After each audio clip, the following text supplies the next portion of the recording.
Welcome to this Engine Room Motorcycle Live special. Today is all about Fireblades. Obviously 2022 is the 30th anniversary and we're going to be talking about the bike plenty over the next 12 months. But today I thought we'd take a look at as many of the older bikes as we can. We're going to talk to some of the new racers, some of the not so new racers. So hopefully a man that needs absolutely no introduction whatsoever, particularly when it comes to the Fireblade story. John, I'm just going to dive straight in on the questions, mate. What do these colours mean to you when you look at them? Well, it's the tri-options colours, isn't it? It's the ones that they first came out in 1992, 30 years ago. Where's that gone? How old are you? 41? Oh, well, no, you're 12-year-old, was it? When this came out, I was 12. 12 years old, what would I be? Proper bedroom wall bike for me. When the first came out, I'd be 20. So yeah, I remember it like thinking, wow, you know, it's the iconic colours, it's what a Honda should be. I know there's red and blue and whatever, but to me, the Fireblade. Always these colours. Yeah. For me, it's the black and silver one, but It would be. You're a bit sinister, mate. a little bit. Well, let's move on. We don't have long. Let's go and take a look at the 96 model over there. So clearly the Fireblade story starts in 92. The bike that you can probably just see at the bottom of your frame is the 92 model. They didn't race them at the TT back then because there was no Proddy series to race in, so it was RC30s. Well, 94, the RC45 come out, didn't it? So it'll still be RC30s.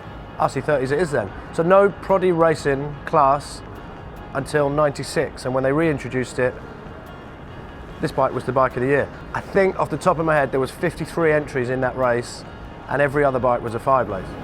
Well, that's your answer, isn't it? Yeah. Says it all, mate. Everybody wanted one. It was stable, it was fast, it was competitive, it was easy to ride, I think. I mean, I was a newcomer that year in 1996. It's your first year as well? Yeah, I was a middle 250 Honda, RS250 with my orange jacket on. I remember David Jeffries, a good friend of mine, a lot of the riders rode them. That was DJ's newcomer year as well? Yeah, there was me, David Jeffries, Bruce Anstey. Me and Bruce were on the smaller two-strokes, Big Dave being a big chap. He was on one of these? Bike of choice, 100%, the 1996 Fireblade. Well, I think it was the bike of choice for everyone, and that year Philip McCallan did a 118 mile an hour lap on one. Yeah, basically out of the box. Philip loved it. He was Mr. Honda through and through, you know, and he was so excited. I remember him in the interview after the race thanking Honda about this great Fireblade, and yeah, a little 16-inch front wheel. You know, they scared me a little bit at the time. 96, I was like, whoa, Fireblade, big 918cc, 170 miles an hour, and it was a big thing to hold on to. But you know, that's in the future. That's where I needed to go. But I'd learnt my trade on the 250, and eventually we ended up on the bikes that we'll get to in a minute. Without trying to turn this into one of those weird marketing spin kind of advert things, that total control principle that Babasan applied to the first one was clearly, that evolved with this model, and then when it came to road racing, the total control principle of it being a bigger bike with a bigger engine and a load of power, but it being quite, I don't want to say soft, but quite easy to ride. Yeah, they always went for the slightly, maybe less power, but lighter. Yeah. Easier to handle, steered a lot better, quicker. But I mean, everybody had one on the road as well. You know, so it was a road bike, wasn't it? It didn't necessarily suit short circuit stuff at that time, but it was definitely a road bike. A lot of my friends were Honda men and just couldn't wait for the new generation of Fireblade to come out, and the new bike's out, let's have one, let's buy one. So there's never any bad words about them things. No, and your kind of happy union with Fireblade was yet to begin. Shall we move on to the important one? Let's have a look where it all started, the journey started.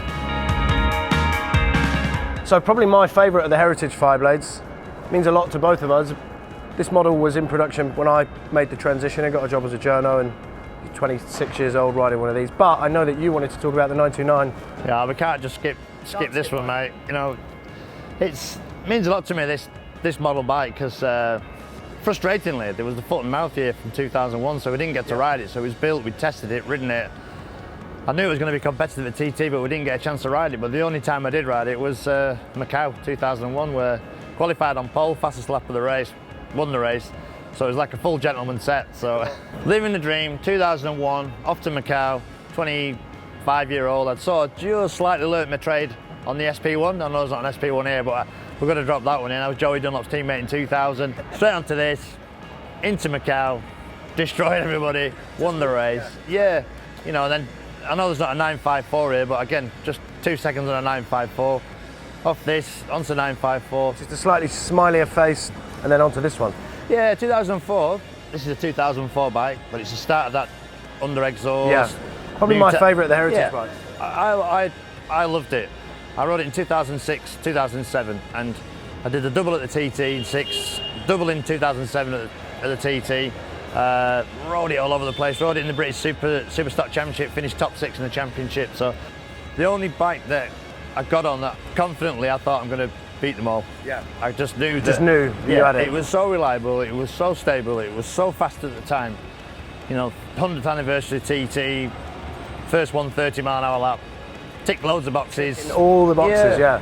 Fantastic, enjoyable time of my life was that bike. And I have one in the hallway at home. And I walk past it, I'm like, that paid for the house. That. An old mate of yours. That contributed to the house. So yeah, I have to give it a little love tap on the tank every time I walk past it. We could talk about that all day, mate. Yeah. I love the fact, I love the little nerdy, they dropped the capital B when Baba retired for this one. So it went to a lowercase b. There you go. You did all the winning, I did all the reading. New every day, mate. So I love that bike. So we're going to get stuck into 2009, John, but I don't feel like I'm qualified to keep this conversation alive. So I'm going to bring in Mr. Steve Plater, who in 2009 was your teammate, and you guys basically took racing and just swept all the trophies off every class, took them home. I think there was Endurance, Northwest, TT.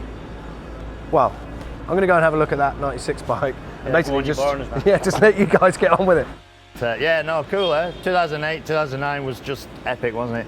New generation came from this model to the full 1000cc. 2008, I won the senior, broke down the Formula 1 race. 2009, we were teammates. We tested together, we travelled together, we raced together, we worked together. I think I rode this bike 05 at the Northwest, and I hadn't even ridden the latest road bike. And then of course I was thrown in at the deep end on Josh Brooks's Fireblade for the first round of BSB alongside the Supersport. So what a good bit of kit to ride. Easy, kind of user-friendly, just really good, and was quite lucky the first meeting. But moving on to the road stuff, do you know what? A good package, and just, you know, I gelled with it straight away, which you have to do, but, you know, and obviously trying to chase you around on the road circuit wasn't easy. Then we went on to the TT. We was dicing away, weren't we? I ended up winning the Formula 1 race, and you won the senior, but I don't know, I loved it. Every time I got on it, it's like reverted back to this bike. It just felt like it was part of me. It was like an extension of my body. I knew what it was going to do. I had such a good feeling with it. And I always felt really confident with it. I always felt safe with it. Always reliable. And, you know, at the end of the day at a TT, it's a tough race, 6 laps, and you've got to cross the line, haven't you, at the end of the day? So, you know, incredible. Obviously, I rode Northwest, which was on Dunlops, you know.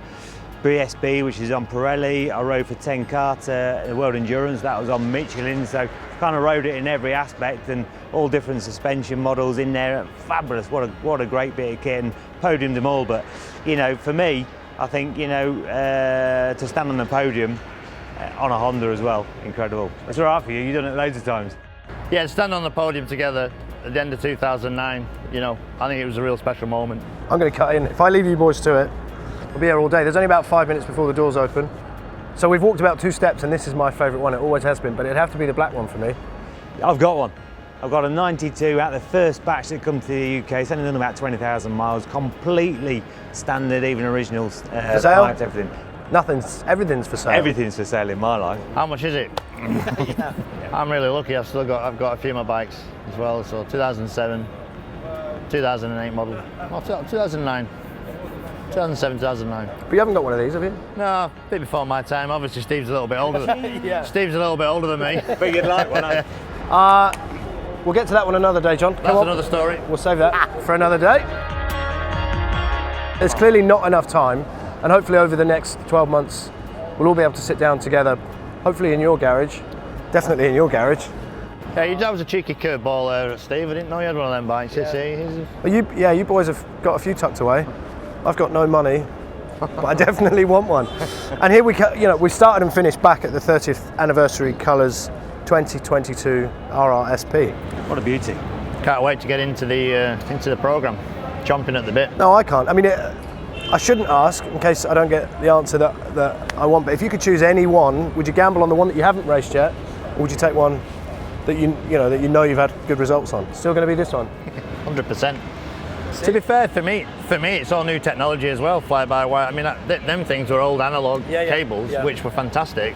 But to go forward and go faster, we have to go to this technology, and engine braking systems and air bleeds and fly-by-wires and everything else. So I'm ready to. Even I'm not too old to learn something. Yeah, so I'm looking forward to getting into it. Just maybe get Steve out of retirement. I'm obviously younger than John, but I've retired a lot sooner. But for me, fuel injection or carburetors, I think I'll go for the carburetors.